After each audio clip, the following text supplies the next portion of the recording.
Hey everybody, breaking news. Breaking news. Tell your friends, tell other birds, tell everybody. Google Stadia has failed at shutting down in January 2023. We already talked about it, but I would just give you a friendly reminder here. It's a friendly bird too.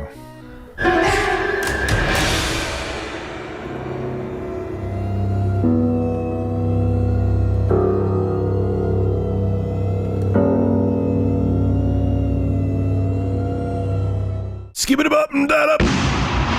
Well, I'm not going to go into all of the shortcomings of Google Stadia, how it launched basically completely unfinished. They promised features that weren't there. It was the PS Vita equivalent of a cloud gaming platform launch. Like, it could have been something, but Google screwed it up, like they do with many other things too. That's why there's a laundry list of other Google products that have come and gone and have failed. Well, you would think a company like Google would let their employees know that they were going to be laid off, maybe even do like what G4 did and, talk to HR and be like, hey, things are not working out anymore. We're going to have to go separate ways. Right? You would think they would do that. Hell, they even are giving severance packages over at G4. Google, on the other hand, didn't let employees know. As a matter of fact, some people who worked at Google and on Stadia didn't know until they saw news reports and blog posts. This comes from Kotaku.com. I'll read it to you, then we'll discuss. Few thought Google's troubled streaming service Stadia might ever become a dominant player in the gaming industry, but almost no one expected it to shut down so abruptly, including the company's own employees. Stadia VP Phil Harrison, fast becoming the Grim Reaper of new gaming initiatives because everything he touches seems to implode, informed staff of the news around the same time everyone else was learning about it from a public blog post. Work they had been doing up until that very moment suddenly became irrelevant, while developers in the middle of porting their games to Stadia still have no idea what comes next. Tom Vian, who was working on the game Tangle Tower, which was supposed to release, according to this article, tomorrow on Stadia, he didn't know what the hell was going on until he saw articles. Now he doesn't know what to do with this game. Tom Vian, one half of Snipperclip studio SFB Games, tweeted yesterday, other developers felt similarly sucker punched. We have a title coming out November 1st, replied Rebecca Heineman. Now we hear about this? Now, this is where it gets interesting, and I despise when corporations do this, and I've had to deal with this firsthand. It's really, really frustrating. Studios have partner managers at Stadia to help with the process of porting games, getting them certified, and any other issues that may come up during the collaboration. Many had spoken to their counterparts, meaning people at Google, as recently as this week, and there was no hint that anything was awry. We'd signed a deal and had been working towards a release on Stadia/Stadia Pro for Arctic Awakening in 2023. Goldfire Studios founder James Simpson told Kotaku, we just had communication with our partner manager earlier in the week, going through some steps. There was no indication that anything was changing.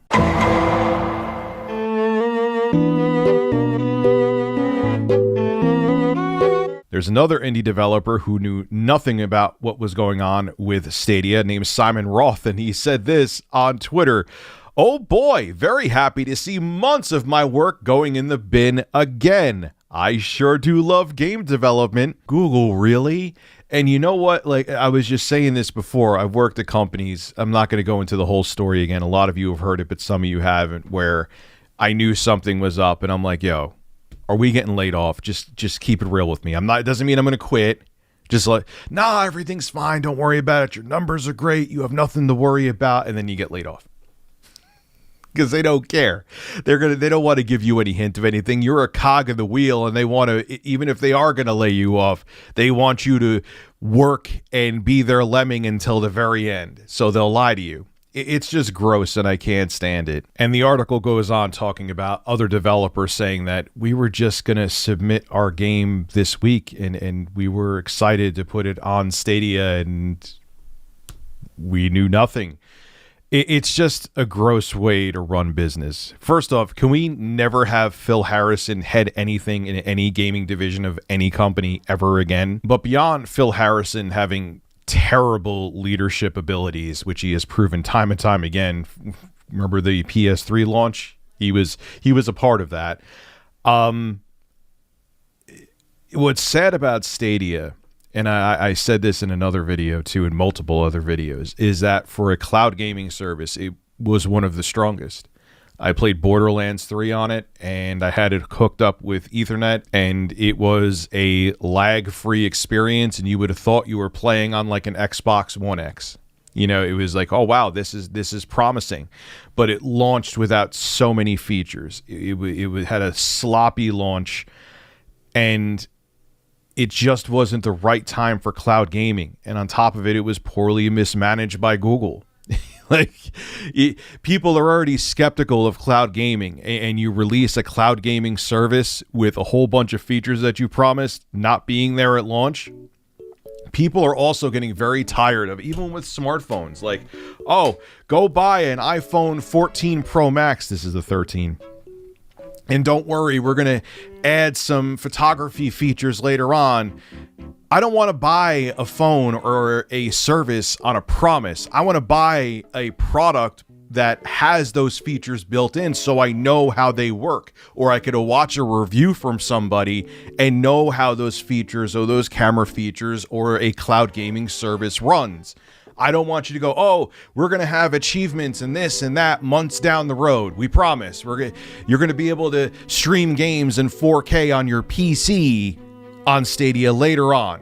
We promise. No, I don't want promises. I want the product that I'm paying for up front. And that's part of the problem too. And this goes beyond cloud gaming. And also, I really do think, is cloud gaming going to be a big part of the future? It's inevitable. Whether you want it to be or not, it's just kind of the reality of it. But we're not ready for it. People are still very skeptical for it. The internet infrastructure still around the world and even in the States needs to improve before cloud gaming takes over. And then with people already being skeptical, they launch Stadia half-assed. So you already have people that are standoffish, and then it's like, wait, this thing is a mess and it's missing a bunch of features. I was barely interested in cloud gaming anyway. Now I'm definitely not going to touch it. Google, you have a lot of money. You have YouTube, and you're a very successful company. But man, you put a lot of products out there that you don't finish the job with. You should change that. It's not a good look. This is Rich of Review Tech USA signing out. Have a good one.